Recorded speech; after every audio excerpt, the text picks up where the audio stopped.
How is it going, Bears fans? Welcome back to another episode of Beared Down Uncut, where we talk everything Bears every day of the week. Should the Bears sign Damon Harrison? What about Timmy Jernigan? Today, in episode number 61 of Uncut, we're going to be breaking down some possible replacements for Eddie Goldman in Chicago after he chose to recently opt out of the 2020 season following health concerns based on the COVID-19 pandemic. Welcome back to the show, guys. I would also like to say thank you for 1.8K subscribers. The grind to 2,000 subscribers is still on.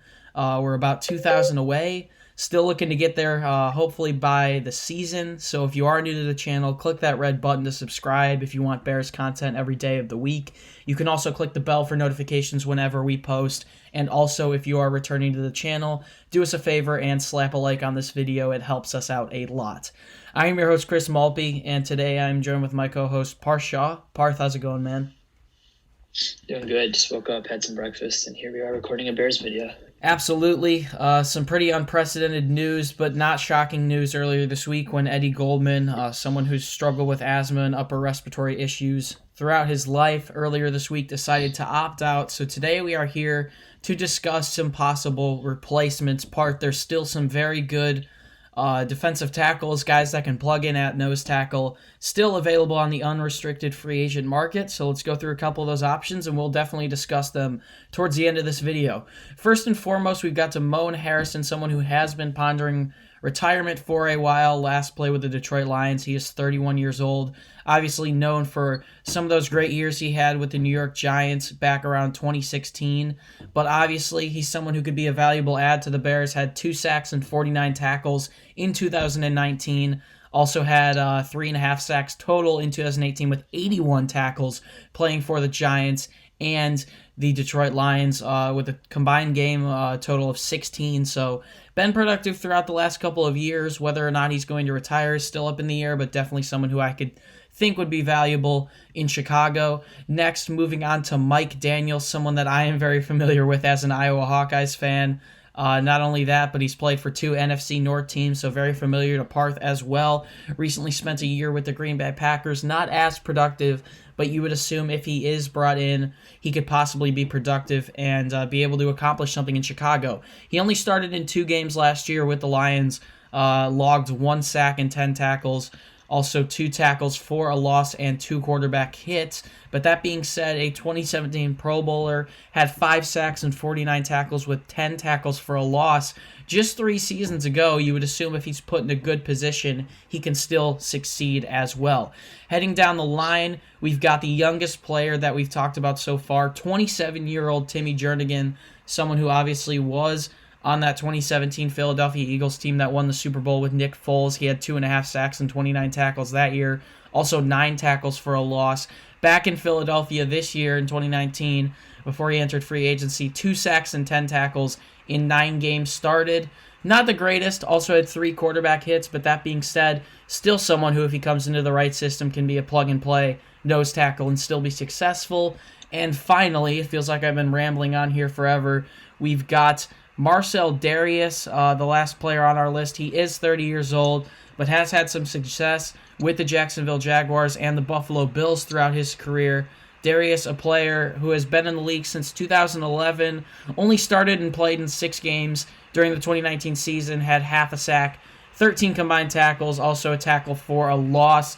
Has had some much better seasons in the past, looking at 2014 when he was an All-Pro first team and a Pro Bowler, 10 sacks, 49 combined tackles, 12 tackles for a loss.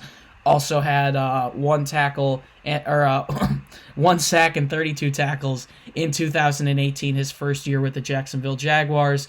Parth, I mentioned some intriguing names there. A lot of players that can come in and replace Eddie Goldman, and we haven't even discussed Bilal Nichols yet, which we will at the end of this episode.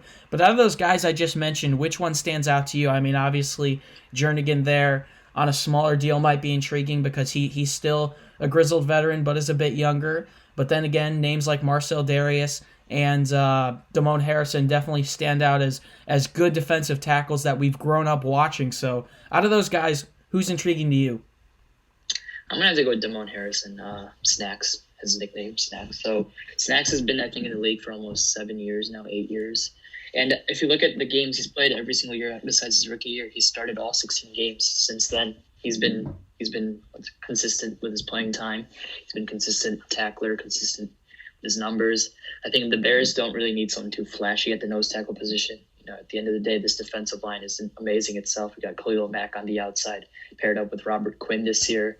And you guys got guys like Roy Robertson-Harris, Bilal Nichols, and then you can't forget Akeem Hicks. So if you can pair up Snacks with this great defensive line we got, I think he'll be the great run stopper that we're going to lose with Eddie Goldman, but I think Snacks can be a great replacement to that. Yeah, I like a lot of these options. Timmy Jernigan is one that stands out to me just because of his youth a little bit more. All these guys are good options, though. Looking at the Bears' cap space situation, I can't rattle it off specifically, but I know they've got a decent bit of cap space money left after saving a good bit of money on the Goldman contract. Obviously, I'm pretty sure he doesn't even get paid for the 2020 season. I guess every action comes with a consequence if you're saying that, but I respect this decision. That being said, I do think the Bears would be smart to try and find a replacement, and there's still a couple guys left out here that could serve as solid replacements. The only one that's really done much of anything out of the four guys I mentioned in the last year is Damon Harrison, but that being said, we know how dangerous this front seven is looking, and that would be another piece that would look to thrive in Chicago and be in one of the best opportunities in his career to be able to succeed. So, finally, we're going to take a look at Bilal Nichols, and I got a couple comments on the last video that Bilal Nichols is a D-end. He is listed as a D-tackle. He's played a bit of both positions throughout his last couple of years, so regardless of where he does play in 2020, you assume he's going to get a lot more opportunities. He had 3 sacks in his rookie year coming out of Delaware, also 28 tackles and 5 tackles for a loss. A very good pick there in the later rounds. I forget which round specifically he was picked in. Maybe Parth. 5th round? The 5th round, yeah. Yeah, a great late round pick by Ryan Pace. Also had 7 quarterback hits in his rookie year. Looking at his sophomore year in the league, it was a down year in general for the Bears.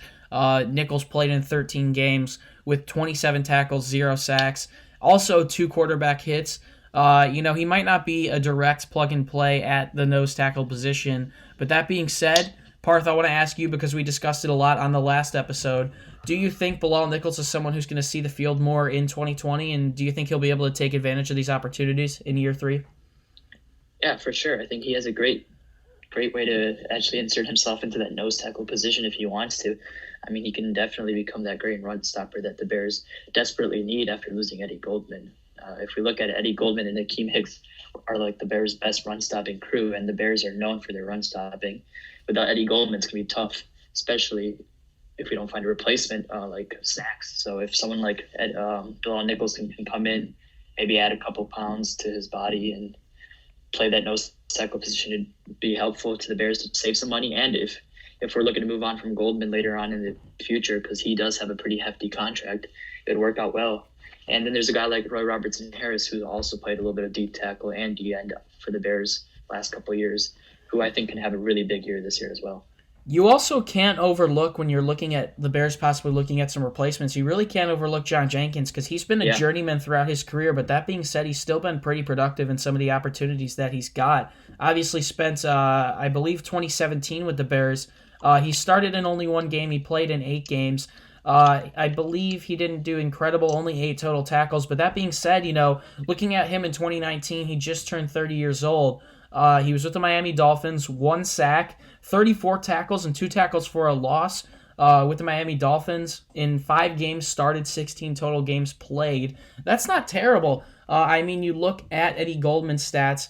I call him the anchor of this defense a couple of days ago. His production is so overlooked. You compare the two, what they did in 2019, 1 sack and 34 tackles for John Jenkins, and then Eddie Goldman had 1 sack and 29 tackles, so actually a little bit of a better season maybe for John Jenkins. You could argue, obviously, that Eddie Goldman is more of a run stuffer and stuff like that, but that being said, just off the stats, John Jenkins could be a decent plug-in player as well. Parth, would you be fine with him starting? I wouldn't say I'd be fine with him starting. I think he's more of a rotational piece. But if he is the starter day one, I wouldn't be too upset. At the end of the day, the Bears do have $16 million in cap space, and if we're looking to save it, then I wouldn't be too upset about it. But I think we can definitely go out there and definitely sign a nose tackle for cheap. And looking at these stats for all these nose tackles, it's tough to judge them, especially off of stats, because they don't fill up the stat sheet as much as an outside linebacker or defensive end would. So all these guys are heavily underrated. I think we'd have to watch more tape. But I think I've watched a lot of Snacks Harrison and Mike Daniels. I think Mike Daniels is getting a little old. So is Snacks, but Snacks has proven to be consistent. So I think I'm leaning towards Snacks. Yeah, personally, as far as that John Jenkins question goes for me, it wouldn't make me mad if he started. I would prefer a replacement. But that being said, John Jenkins I've said it earlier, he's been around during his time in the league.